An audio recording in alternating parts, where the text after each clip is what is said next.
저는 이제 이 이단의 문제와 관련되어 있는 이 초기 이단과 관련되어 있는 본문들을 살펴볼 때 디도서, 갈라디아서, 로마서, 그리고 사도행전 15장을 4개를 중심으로 이번에 좀 살펴보려고 해요. 몇 가지가 더 본문들이 있지만 너무 길어지니까 저는 이 4개를 중심으로 살펴보려고 하는데요. 자, 먼저 디도서를 통해서 보도록 하겠습니다. 왜냐하면 디도서 3장 10절이 이단이라는 단어가 사용되어졌다라고 말씀드렸잖아요. 자, 디도서를 한번 여러분들 펴주시겠습니까? 이제 본문을 좀 보면서 우리가 이 이단들의 특징이 무엇인지 살펴보도록 하겠습니다. 디도서는 이제 사도 바울의 서신 중에 이제 후반부에 속해 있는 서신이고요. 60년대 초에 이제 지어진 말씀들인데 이미 복음이 이방인들에게 많이 전파되어진 상태에서 유대인들, 복음 전도자들과 그 복음을 받아들이는 이방인들 사이에서 어떻게 잘못 전달되고 어떤 문제가 이단적인 성향들이 있었는가를 이제 우리가 이제 살펴볼 수 있는 것이죠. 자, 디도서 1장 10절에서 16절 우리가 같이 한번 읽겠습니다. 제가 읽어드릴 테니까요. 여러분들도 이 비디오 보시면서 같이 읽으시면 좋을 것 같아요. 디도서 1장 10절부터 16절입니다.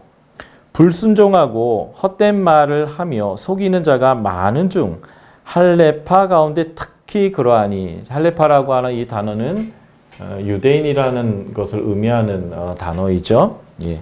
유대인들 중에 특별히 이런 사람들이 많다는 거예요. 자, 11절입니다. 그들의 입을 막을 것이라. 이런 자들이 더러운 이득을 취하려고 마땅하지 않은 것을 가르쳐 가정들을 온통 무너뜨리는도다.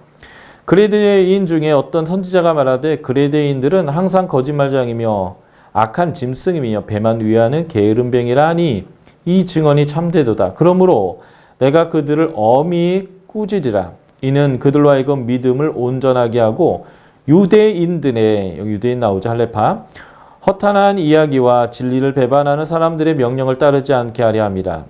깨끗한 자에게는 모든 것이 깨끗하나 더럽고 믿지 아니하는 자들에게는 아무것도 깨끗한 것이 없고 오직 그들의 마음과 양심이 더러운지라. 그들이 하나님을 시인하나 행위로서는 부인하니 가증한 자요 복종하지 아니하는 자요 모든 선한 일을 버리는 자들이라. 예. 그래서 복음을 전하는 할레파들이 있는데 희한하게 이 사람들은요 불순종하고요 헛된 말을 하고요 속이는 사람들입니다. 그래서 11절을 봤더니 더러운 이득을 취한대요. 예. 종교를 통해서 자기의 이득을 취하려고 하는 것이고요. 그래서 마땅치 않는 것, 해서는 절대 안 되는 것들을 가르쳐서 가정들을 온통 무너뜨린다고 합니다. 여기서 이제 이 가정을 한 개인의 가정으로 볼 수도 있겠지만 저는 초대교회의 교회가 가정교회잖아요. 교회. 에클레시아. 가정교회들을 온통 무너뜨리는 그런 사람들이다라고 해석하고 싶습니다. 예수님의 복음 전도의 원칙은요. 옷 두 벌도 가져가지 말고 전대도 가져가지 말고요. 내가 가는 곳에서 나를 영접하는 사람부터 접대를 받으면서 그 마을에서 복음을 전하도록 되어져 있는데 그렇게 그곳에 가서 자신의 이득을 취하려고 하고 잘못된 가르침을 통해서 그들을 망가뜨리는 그런 복음 전도자들이 유대인들 가운데 있었다는 거예요. 그런 사람들이 오히려 하나님의 복음 전도자임에도 불구하고 복음을 불순종하고 헛된 말이나 속이는 자의 모습을 보였다라고 하는 거죠. 자, 1장 14절에 봤더니 그들이 허탄한 이야기를 한대요. 이 미시스. 이게 뭐냐면 이제 신화적인 얘기 또는 꾸며낸 이야기라는 거예요. 그러니까 주로부터 온 얘기가 아니라 자기가 하고 싶은 말을 하는 거죠. 왜냐면 이득을 취하려고 해요. 그리고 진리를 배반합니다. 이 배반한다라고 하는 이제 원어는요, 거절한다라는 뜻이에요. 그러니까 복음 전도자라고 하는 그러한 이름은 갖고 있지만 진짜 전하는 것은 복음이 아닌 거예요. 오히려 삶으로는 진리를 거절하고 있으면서 복음은 전하는 사람들인데 그들이 전하는 복음은 꾸며낸 이야기예요. 거짓 이야기라는 것이죠. 예. 이게 이제 초대교회 복음 전도자들의 잘못된 모습이에요. 모든 복음 전도가 그자가 그렇다는 얘기가 아니고요.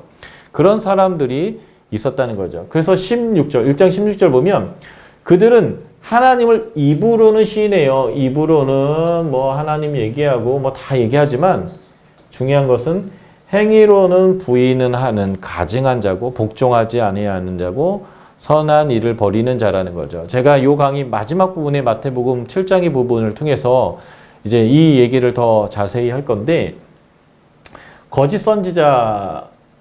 선지자냐, 참 선지자냐라는 것을 구별하는 방법은 간단합니다. 그의 열매를 보면 아는 거예요. 열매. 지금 이들의 말이 뭐라고 하든, 그들이 얼마나 유창하게 예수 그리스도를 얘기하고 하나님을 얘기하고 나는 유대인이다라는 것, 그러니까 하나님을 잘 믿는 하나님의 백성이다. 우리로에게 뭐 4대째 신앙인이다. 나 목사의 아들이다. 뭐 이런 거 있잖아요.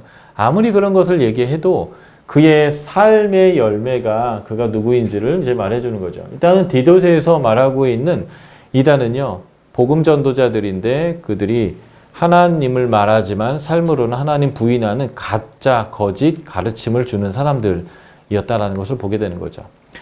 자, 디도서 3장 9절부터 11절을 또 한번 우리가 읽어보도록 하겠습니다. 동일한 내용이겠지만 디도서 3장 9절부터 11절 제가 읽어드릴 테니까요. 여러분들도 같이 읽어보십시오. 3장 9절부터 11절 읽겠습니다. 그러나 어리석은 변론과 족보 이야기와 분쟁과 율법에 대한 다툼은 피하라. 이것은 무익한 것이요 헛된 것이라. 이단에 속한 사람들을 한두 번 훈계한 후에 멀리하라. 이러한 사람은 내가 아는 바와 같이 부패하여 스스로 정죄한 자로서 죄를 짓느니라. 이 앞부분의 1장과 같은 내용인데요. 그들은 어리석은 변론과 족보 이야기를 합니다. 예. 할 필요 없는 얘기예요. 꾸며낸 이야기들. 그리고 그들은 분쟁을 일으키고요. 율법에 대한 다툼을 일으킵니다. 그들의 기반은 율법인 거예요. 복음이 아니라 율법에 기반하고 있습니다. 그래서 그들을 이단이라고 표현하고 있는 거죠. 예, 그러니까 잘못된 복음 전도자들에 대한 모습을 보여주고 있는 거예요. 그래서 그들은 이미 정죄한 자로서 죄를 짓고 있다라고 얘기하고, 그래서 3장 10절 아주 재밌는 표현하죠. 한두 번 훈계한 후에 멀리하라. 이것은 예수님이 마태복음 18장 15절에서 너희 형제 중에 죄를 지은 사람이 있다라면 어떤 절차를 통해서 처리해야 되는지에 대한 가르침을 충실하게 지금 사도 바울이 따르라고 얘기하는 것입니다. 조용히 가서 그 사람이 죄가 있다라고 말하라고 하는 거죠. 그것은 그 사람의 명예를 존중하고 가능하면 그 사람이 부끄럽지 않게 이 죄의 문제를 해결할 수 있도록 하기 위한 것이죠. 그러나 그가 이거를 받아들이지 않는다면 두세 사람과 함께 가야 합니다. 이것은 공식적인 치리가 이루어지는 거죠. 공식적으로 교회 공동체가 치를 하는데 이것도 받아들이지 않으면 장로들에게 얘기해야 되고요. 받아들이지 않으면 이방인과 세리 취급을 해야 하는데 그러한 이제 절차를 따르라는 것이고요. 요한이서 1장 10절에 보면 이런 동일한 메시지와 삶을 살고 있는 사람들이 너에게 오거든 그들을 영접하지도 말고 그들과 상종하지도 말라 하는 거예요.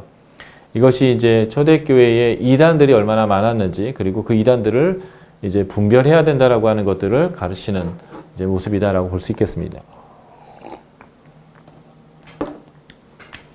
자, 이제 또 갈라디아서를 한번 볼까요? 갈라디아에서의 보면 1장 8에서 9절과 5장 6절인데요.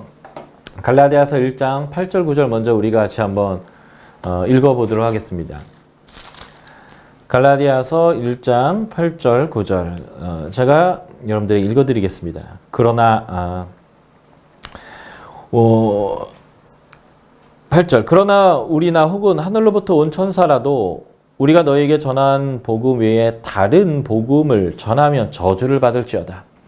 우리가 전에 말하였거니와 내가 지금 다시 말하느니 만일 누구든지 너희가 받은 것 외에 다른 복음을 전하면 저주를 받을지어다. 6절, 7절에도 다른 복음이라는 단어가 두 번 더 등장해요. 그래서 갈라디아에서의 이단은 다른 복음을 전하는 사람입니다. 다른 복음을 전하는 사람들이 있었는데 이 다른 복음의 내용이 무엇인지를 우리가 이제 5장과 6장의 내용을 보면 알겠더라라는 것이죠. 자, 5장 4절을 한번 보실까요? 자, 5장 4절 보면 율법 안에서 의롭다함을 얻으려 하는 너희는 그리스도에서 끊어지고 은혜에서 떨어진 자다. 이 다른 복음을 전하는 사람의 특징은요. 믿음으로 은혜를 수용하는 것이 구원의 방법이 아니다라는 거죠. 이들은 뭐라고 얘기해요? 행위로 구원 얻는다는 거예요. 그 행위가 뭐에 기반 행위일까요? 예, 율법의 의무를 따라서 하는 행위를 통해서 의롭다 하심을 얻는다는 거예요. 하나님께 나아갈 수 있는 방법은 율법을 행하는 것이다 라고 하는 거죠. 이 율법을 행하는 것의 대표격이 뭘까요? 맞습니다. 할례를 강조하는 거예요. 5장 2절 3절 읽어드리겠습니다. 보라 나 바울은 너에게 말하노니 너희가 만일 할례를 받으면 그리스도께서 너희에게 아무 유익이 없으리라. 내가 할례를 받는 각 사람에게 다시 증거하노니 그는 율법 전체를 행할 의무를 가진 자다. 이 사람들은 이 율법의 행위의 대표격으로 율법의 의무를 강조하는데 그것이 할례를 강조하는 것이었습니다. 6장 12에서 15절도 제가 한번 읽어드릴게요. 갈라디아서 6장 12부터 15절입니다. 무릇 육체의 모양을 내려하는 자들이 억지로 너희에게 할례를 받게 함은 그들이 그리스도의 십자가로 말미암아 박해를 면하라 할 뿐이라. 할례를 받는 그들이라도 스스로 율법을 지키지 아니하고 너희에게 할례를 받게 하려 하는 것은 그들이 너희의 육체로 자랑하려 함이라. 그러나 내게는 우리 주 예수 그리스도의 십자가 외에 결코 자랑할 것이 없으니 그리스도로 말미암아 세상이 나를 대하여 십자가에 못 박히고 내가 또한 세상에 대하여 그러하니라. 할례나 무할례나 아무것도 아니로되 오직 새로 지으심을 받은 것만이 중요하니라. 예. 이들이 할례를 강조하는 이유는 그들이 이제 믿음을 잘 몰라서도이기도 하지만 자기를 자랑하기 위하는 거예요. 나는 4대째 신앙이다. 나는 목사다. 나는 장로다. 나는 학위가 있다. 없다. 이런 것들이 하나님 안에서 내가 하나님과 관계하는데 관계가 없는 것인데 오히려 그런 것들이 더 훌륭한 사람이고 하나님께 더 가까운 사람이고 그런 포지션이나 그런 직책이나 그런 자신이 가졌던 지식이나 학위가 마치 하나님에게 더 가까워지는 것처럼 생각하는 거예요. 그래서 마치 이 할례가 그거 관련되는 거예요. 난 유대인이다. 너희는 이방인이지 않냐. 우리는 원래 하나님의 백성이다. 그러니까 너희보다 우리가 훨씬 더 나은 신앙인이다. 그러니까 너희는 우리의 말을 들어라. 뭐 이런 식의 자신을 자랑하려고 하는 어떤 모습들이 이제 있는 거죠. 또 하나가 뭘까요? 유대인들 가운데 예수 그리스도를 구주로 영접하지만 예수 그리스도가 하나님 보신 메시아라는 것들은 알지만 여전히 이렇게 할례를 해야 되고 율법의 의무를 지켜야 구원을 받는다라고 하는 사람들이 너무 많으니까 자신이 이 사도 바울처럼 오직 믿음이라고 하는 것을 가르치면 그 사람들로부터 박해를 받아요. 그러니까 이 박해를 면하기 위해서 십자가로 말미암아 박해를 받는 것을 면하게 하기 위해서 이러한 할례를 강조하는 사람들이 있었다라고 하는 거죠. 이 다른 복음을 전하는 것은 사도 바울에게서 너무 심각한 문제였어요. 주로부터 온 계시가 있는 사람으로서는 이들이 너무 잘못됐다는 거죠. 그래서 갈라디아서 5장 6장을 보면 가장 핵심 메시지가 뭘까요? 예, 바로 성령입니다. 성령. 그래서 성령의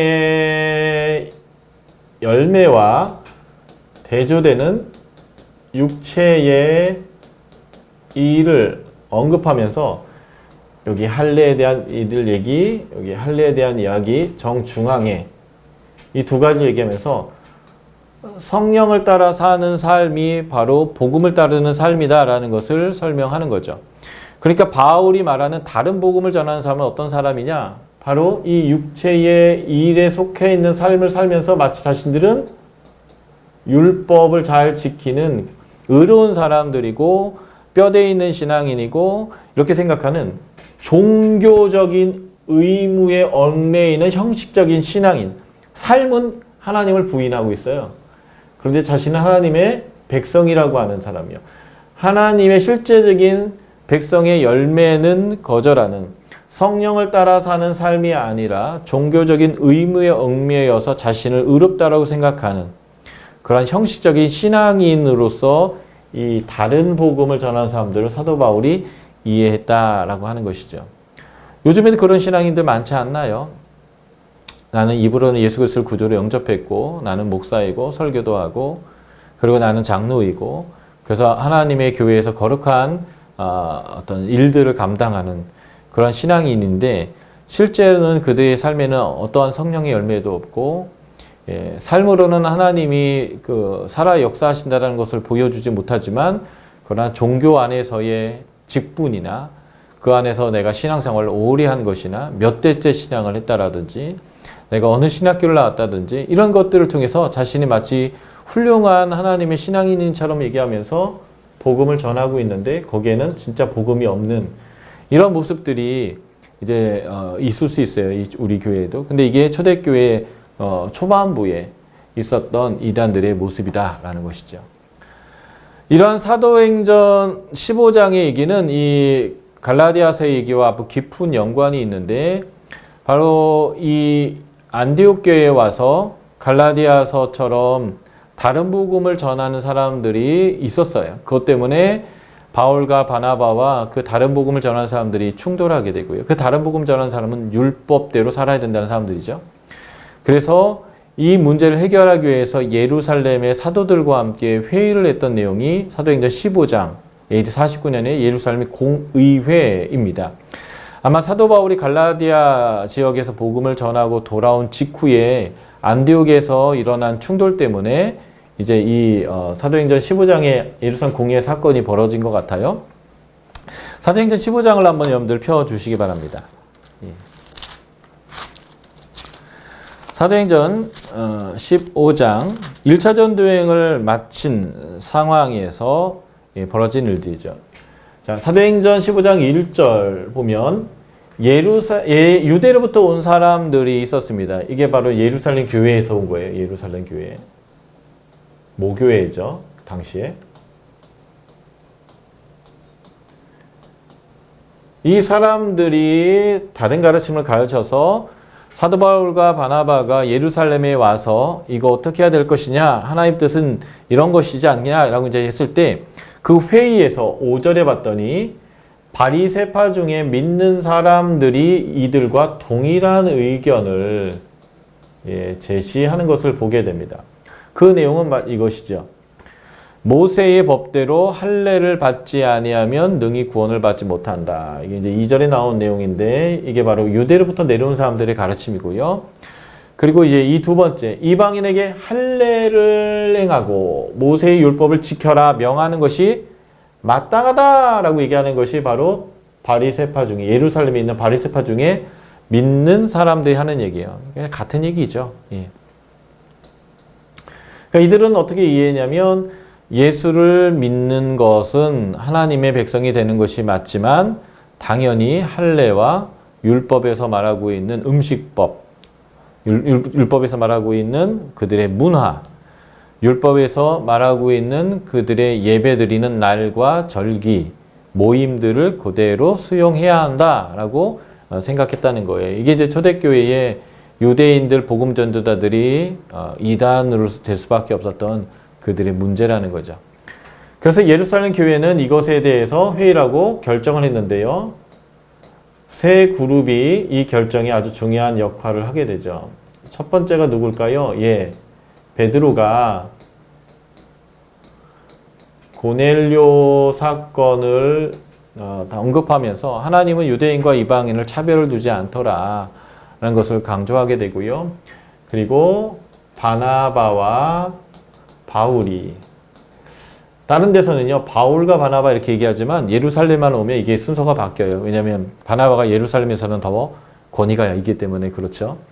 그래서 이들이 1차 전도여행의 경험을 통해서 하나님이 이방인들에게도 은혜를 주신다, 차별하지 않는다라는 것을 명확하게 설명하고요. 그리고 그 당시에 의장이었던 야고보, 이 야고보는 예수님의 동생 야고보고요. 야고보서를 기록했던 그 야고보인데 이 야고보가 다윗의 장막,